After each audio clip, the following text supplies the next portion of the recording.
Hello, beautiful beings. What is up? My name is Jeanette, also known as Ms.FitVegan. I'm going to show you 5 ways to eat a mango, but also, guess what, y'all? I got it. I got a distiller, baby. Finally. And so I'm going to be doing filtered water. I'm going to filter it with the Berkey filter, and then I'm going to distill it. 2-step process, baby. Yep, that's right. So stay tuned for some episodes on how to set up the distiller, how to clean it, and what I think, because I've never had a distiller before, and I'm so freaking excited. So, okay. I'm so happy to finally feel like comfortable drinking water again, because it's been a really long time. Okay, here we go. So number 1, this is your classic way, of course, to cut it like that, and I'll show you exactly how I did that, because some people need help with the mango cutting still. I don't know where you guys went to school, but did you not learn how to cut your mangoes? Okay, listen, this is the classic way, all right? Obviously, there is no school to teach you this. One day, I might start an Eat Fruit Be Cute school. Can you imagine? So this is the classic way to cut a mango. Okay, from here, 2 sides, you're going to find the pit. You're going to go on each side. Okay, that's number 1. Then you can cut off the end slices here. And then this part in the middle, you eat like fried chicken. All right. This is my new fried chicken. Okay, so now mangoes, when they're good, they're a big mess. Okay, if you're not making a big mess, then they're not ripe. So this is how you cut it, like that. You open it up. These mangoes are super ripe, so like you can literally just take it off. It just like falls off. Amazing, right? Or second way, my beautiful friends, is you just get a spoon, you scoop it out. That's the second way, okay? Another way you can do it is to cut it in this weird ass way. So you can do avocados like this too. You just cut it in the middle, open it up and eat it like an ice cream. Okay, yeah, this is pretty messy, but why not? Okay, live your life, boo. The fourth way is you can peel it with a peeler. Okay, peel it and eat it like an apple. Now that is definitely going to be the messiest way, but sometimes you want to get messy. All right, and then my final way is to just simply cut it, like I said, on both sides, and then you can just open it up and eat it like that. Okay, again, kind of messy, but still works. Oh my God, so good. So those are the bunch of different ways that you can do mangoes.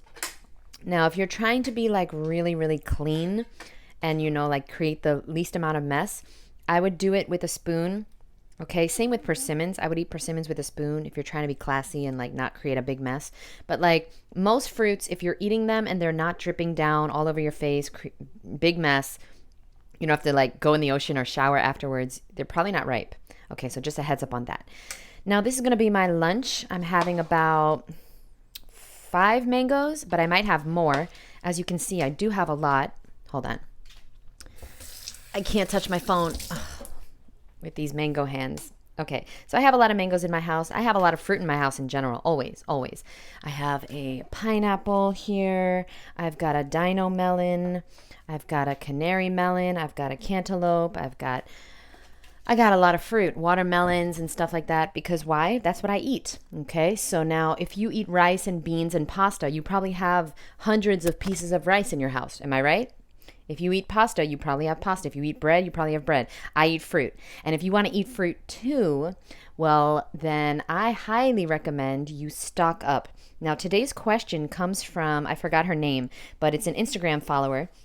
And she asked me a bunch of questions. I'll answer them here, all right? So if you have a question, send it to me at jd@msfitvegan.com. Then I'll definitely answer it.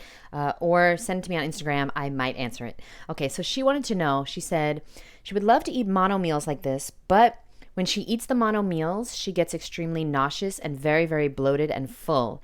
And so do I have any tips on this? How can she eat mono meals without getting bloated and feeling nauseous? Okay, so if you are eating a mono meal of fruit and you get nauseous afterwards, that is not the fruit for you. Your body is infinitely smarter than your brain.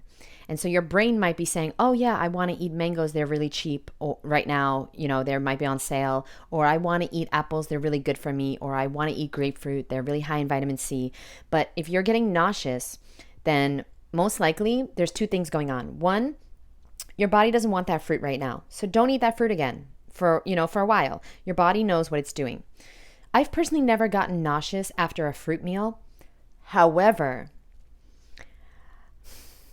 12 years ago, I do recall having like diarrhea or an upset stomach when I first started. Okay, lucky for me, I went vegetarian a year before, but the issue might be, and you correct me if I'm wrong, if you're eating meat and dairy, if you're eating processed foods, you're eating junk food, oils and animal products and animal birthing fluids and stuff like that, and you eat a monomeal of fruit, what happens is the fruit is extremely cleansing. This is the most cleansing food on planet Earth. The most. Greens are great for minerals and building and protein, but fruit is extremely cleansing. And so what happens is the fruit goes to work the second you start eating it. And so if you have something in your body like a parasite or toxins or animal body parts or birthing fluid from a cow, the fruit is going to try to cleanse that out of you. So you might be getting nauseous or diarrhea or having upset stomach if you are eating that shit. So what I recommend is you eliminate all animal products, all processed foods. Obviously easier said than done, but you try your best to eliminate and then eat an abundance of fruit. If you refuse to stop eating animal products, you cannot expect to thrive on a fruit-based diet. If you want to eat animals or processed foods and you want to do a high fruit diet, like, your body's going to be very, very, very confused. All right. I'll never forget one of my mentors, Gil Jacobs. He likes to say, I'll never forget when he said this. He said, eating processed foods and then eating raw foods is like going from the outhouse to the penthouse. And then if you're going back to the outhouse, your body's going to be very confused because it just experienced a penthouse. Imagine you lived in a mansion and then the next day you're homeless. That will be a very big shock, right? You will be shocked. You'll be crying. But if you're always homeless, then you're homeless and you get used to it. If you're always living in a mansion, then you're always living in a mansion. But if you go from a mansion to being homeless and then the next day you go back to a mansion and then you go and you're homeless again, you know what kind of shock that is? That's what you're doing to the body when you're eating processed foods and then you're eating fruit.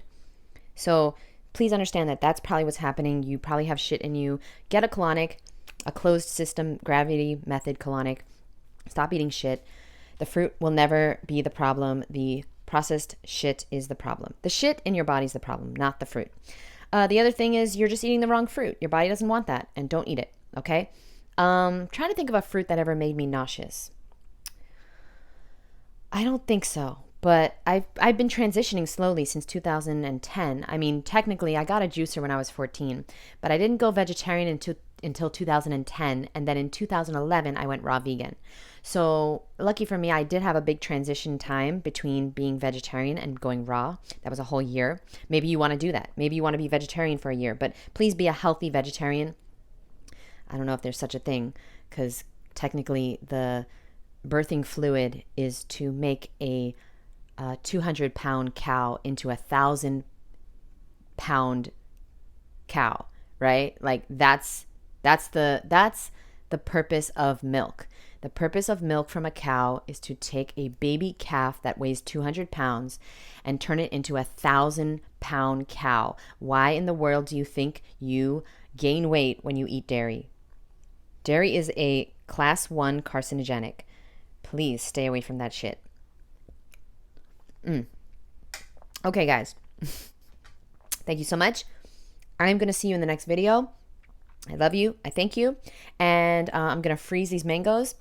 And I also recommend when you freeze your mangoes that you put them in Ziploc bags. I know it's not great for the environment, but it's going to be a lot easier to break them apart when you want to use them for smoothies or dressings or things like that.